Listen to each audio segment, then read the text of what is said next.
سب چیزوں کا جب مجموعہ بنتا ہے تو علی سمجھ میں آتا ہے. علی کی محبت یوں ہی دلوں میں نہیں آ جاتی ہے. علی اگر ایسے ویسوں کی سمجھ میں آ جاتا تو یہ بات ہی کیا تھی. بھائی قانون بھی تو تیار ہے دشمن علی کے لیے. تو علی کی ذات وہ ذات ہے کہ اگر سمیٹ دیا جائے تو ایک نقطہ ہے, پھیلا دیا جائے تو 30 پاروں کا قرآن ہے. علی میں بھی ہم نے وہی کمالات دیکھے جو قرآن کے تھے. علی میں بھی ہم نے وہی فضائل دیکھے جو قرآن کے تھے.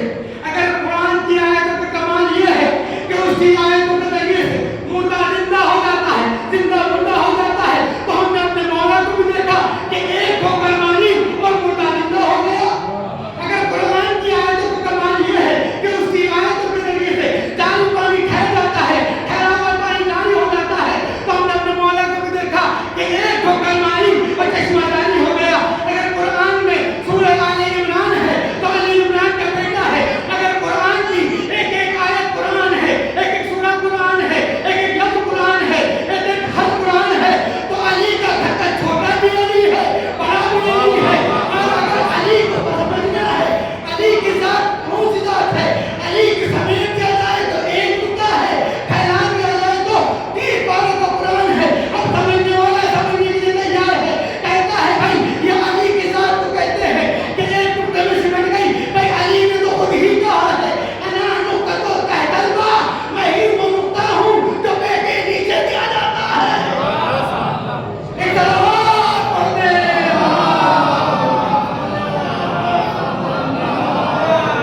نعرہ حیدری. ایک صلوات اور پڑھتے ہیں.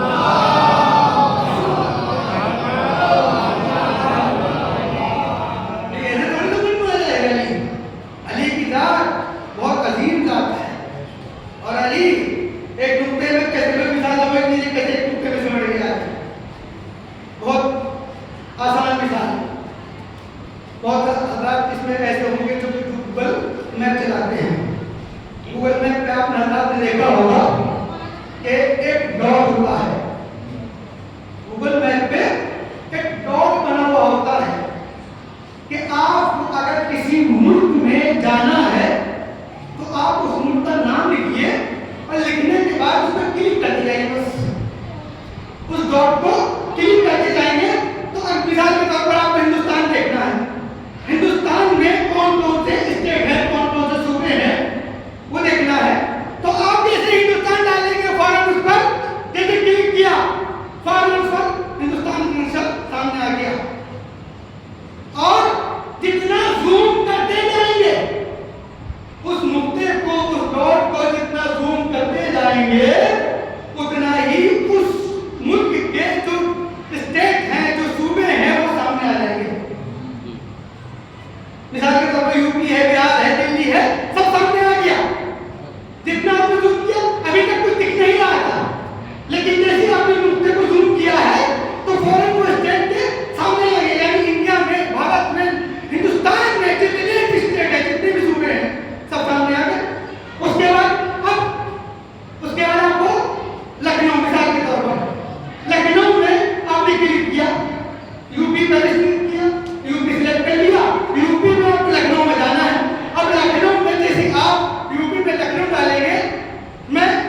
ایک بحث ہے عقل و جہل کے اوپر. امام سے سنیے عقل کا کتنا بڑا کھیل ہوتا ہے. عقل کا بہت بڑا کھیل ہے اور عقل کے حساب سے ہی انسان کا حساب و کتاب ہوگا. یہ نہیں ہے کہ کسی کی عقل کم ہے تو اس کا حساب اس کے عقل مند کے برابر ہو جائے, ایسا نہیں ہے. جس کی جیسی عقل ہوگی اسی کے اکارڈنگ اسی کے حساب سے اس کا حساب و کتاب ہوگا. اب امام کے پاس ایک شخص آیا, سنیے عقل کیا ہے. عقل کیا آنے کے بعد کہتا مولا عقل کی تعریف کر کے بتائیے عقل کسے کہتے ہیں. امام نے کہا عقل کو سمجھ لینا چاہتے ہو کیا ہے. امام نے فرمایا ما عملا بہ الرحمن وقت سے بہ الجنان. عقل اسے کہتے ہیں کہ جس سے رحمان کی عبادت کی جائے اور جنت کو حاصل کیا جائے. یہ عقل کی تعریف امام نے کی. ما عملا بہ الرحمن وقت سے بہ الجنان, جس سے رحمان کی عبادت کی جائے اور جنت کو حاصل کیا جائے. تو ایک مرتبہ اب پوچھنے والے نے مولا یہ بتائیے تو پھر معاویہ کے پاس کیا تھا. معاویہ کے پاس کیا تھا. کہا معاویہ کے پاس عقل نہیں تھی بلکہ ٹکڑا تھا. مولا یہ ٹکڑا کیا ہوتا ہے. ہم اسے شیطان کہتے ہیں, یعنی کہ جو عقل نہیں ہوتی عقل کی طرح ہوتی ہے. جو عقل نہیں ہوتی بلکہ عقل کی طرح ہوتی ہے. ایک اور بولے محمد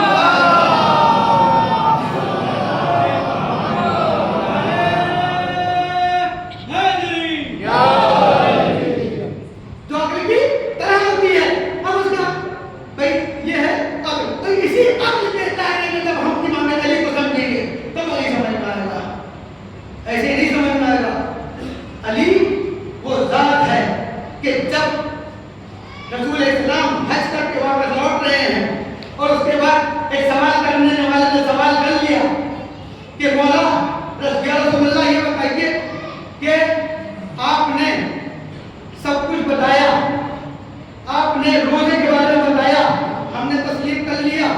آپ نے نماز کی تبلیغ کی, ہم نے مان لیا. آپ نے حج کے مسائل بیان کیے, ہم نے تسلیم کر لیا.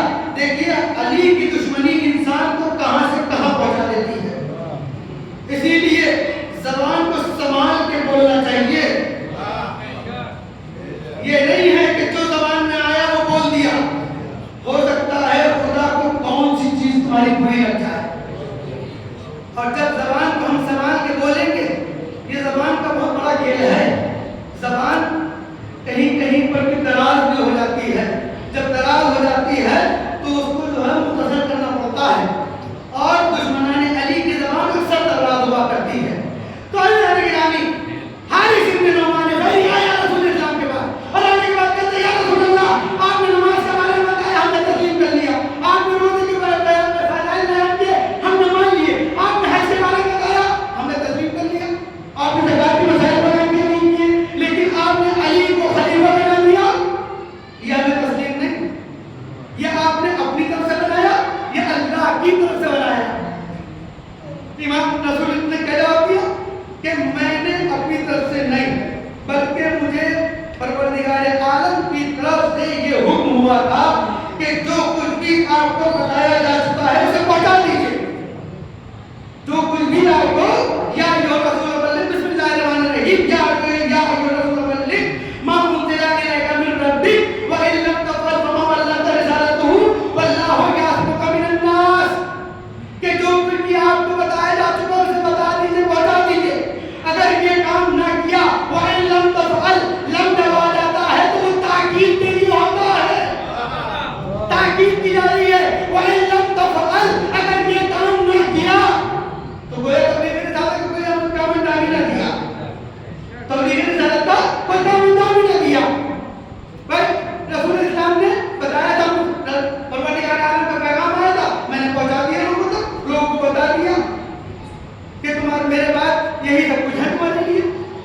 اور میں نے اعلان بھی کر دیا کہ من کنت مولا ہو فہذا علی مولا, جس کا میں مولا ہوں اس کے علی مولا.